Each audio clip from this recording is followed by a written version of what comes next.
Natawa talaga ako dito guys sa post ni Attorney Rowena Guanzon kasi 'di ba nag-post si Romualdez na ganyan may pray over pa talaga silang ginawa. Wow ha, pray over talaga. Oo, tapos sabi ni Attorney Rowena Guanzon, "Mas nauna ka pa, mas nauna ka pa kaysa sa pinai-impeach mo." Yan talaga guys yung mangyayari 'pag, alam mo yung nagtangka kang sirain yung taong talagang sobrang ang dangal, alam mo yun, babalik talaga sa'yo, eh. Oh, sige pa mga NPA, patuloy niyo yan. At 'pag si Inday nang umupo, naku, wala talaga kayong mga NPA kayo. Kaya talaga guys, ipagpatuloy niyo talaga yung mga ginagawa niyo para makita talaga ng lahat ng tao yung kabalbalan. Alam niyo yun? Lalo na sa committee hearing 'no, grabe talaga yung kabalbalan na ginagawa ng mga NPA doon, eh. So, yun na nga guys, ito post na ang balita ngayon, sabi niya, Romualdez mangiyak-ngiyak daw na nagpaalam sa kanyang mga staff and everything. So, ayon sa ulat ng Politiko, naging emosyonal umano si Speaker Martin Romualdez habang nagpapaalam sa kanyang mga kasamahan sa Kamara. Tila kumpirmasyon sa ilang ulat ukol sa kanyang pagbibitiw. Romualdez turned teary-eyed during private meetings with various groups of lawmakers. Iniulat rin na tahimik umanong nagbigay ng basbas si Pangulong Marcos Jr. sa tinatawag na leadership shakeup na maghahalal kay Isabela 6th District Representative Faustino Boji D bilang kapalit. His cousin, President Ferdinand Marcos Jr., was said to have quietly given his blessing to the shakeup. Martes ng hapon, biglang sinuspinde ang sesyon ng Kamara at pagsapit ng gabi namataan ng staff na nag-aalis ng gamit sa opisina ng Speaker, kabilang ang kanyang nameplate.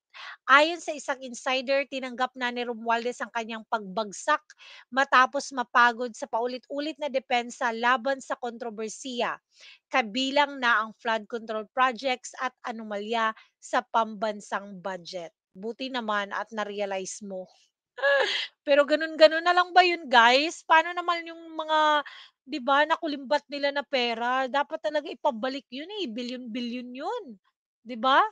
Tapos ito nga yung pinapalit kay Romualdez, si Boji D na BFF ni Romualdez. Naku best friend lang pala. Sa gitna ng kanyang desisyon na bumaba sa puwesto, nakiusap umano si Speaker Martin Romualdez sa mga kapwa mambabatas na iboto ang naiulat na umano'y matalik na kaibigan na si Deputy Speaker Faustino Boji III bilang kapalit. Kinumpirma ni House Deputy Speaker at Antipolo Representative Ronaldo Puno na kahapon ay nagpatawag si Romualdez ng pagpupulong kasama ang mga leader ng partido upang ipahayag ang kanyang intensyon. Kahapon, ipinatawag kami ng ating Speaker Martin Romualdez at sinabihan niya kami na balak na niyang magbitiw sa kanyang pwesto ngayong araw na to. Sa parehong pagpupulong, malinaw ang pakiusap ni Romualdez na suportahan ang kanyang kaibigang si D. And then inirekomenda niya sa mga party leaders na kung puwede iboto namin si Deputy Speaker Boji D at tulungan siya, yung rekomendado ni Speaker Martin para sa epektibong pamamahala ng ating kamara. Totoo ba? Epektibong pamamahala? Ayon kay Puno, matagal nang iniisip ni Romualdez ang pagbibitiw upang harapin ang mga paratang kaugnay ng flood control scandal. This is a voluntary thing sa panig ni Speaker Martin.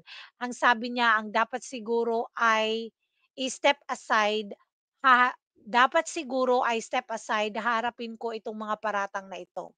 Paliwanag pa ni Puno, ayaw ni Romualdez ng leave of absence dahil baka isipin raw ng publiko na babalik pa siya.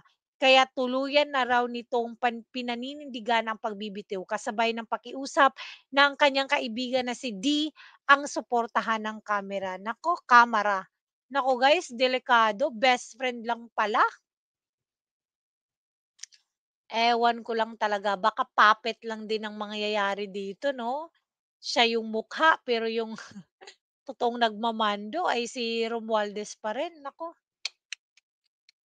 At, alam niyong yung mga nakulimbat na pera ni Romualdez, naku mababawi pa ba yun? Daming taong tanong talaga sa isipan natin 'no? At sabi pa ni Kiko Barzaga, wala na raw si Romualdez sa Pilipinas. Baka kasama na niya ngayon si Zaldico kasi daw sabi pa ni Kiko Barzaga sa isang post niya, nakaka-ano daw, nakakatakot na daw yung Pilipinas ngayon. Kasi kagabi daw may nakita siyang napakalaking buwaya na sumakay sa eroplano.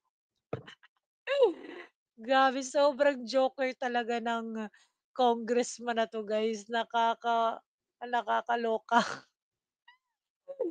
So ito nga, isang post niya na nakasakay sa jet plane, yung magkaibigan 'no. Sa gitna ng ilang ulat na nagbitiw na si House Speaker Martin Romualdez, ibinahagi ni Cavite 4th District Representative Kiko Barzaga ang impormasyong kanyang natanggap. Wala na raw si Romualdez sa Pilipinas, baka kasama na niya ngayon si Zaldico. Oo, kasama na kasi may mga ano daw yan sila eh.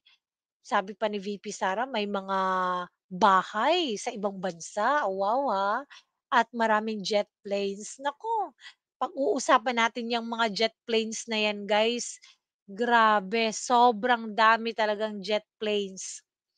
Tapos sabi pa ng 90% ng kamera suportado nila si Romualdez. Alam mo yung grabe talaga yung mga pangbobola, alam mo yung mind anong tawag dun? Mind conditioning. Tagal, eh.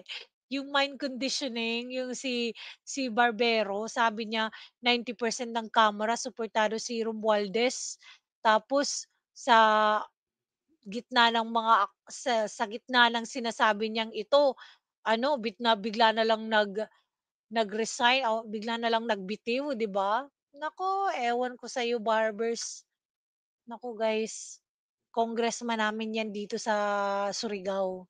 Ngayon asawa na niya. Naku, nakakahiya nga, eh, 'di ba?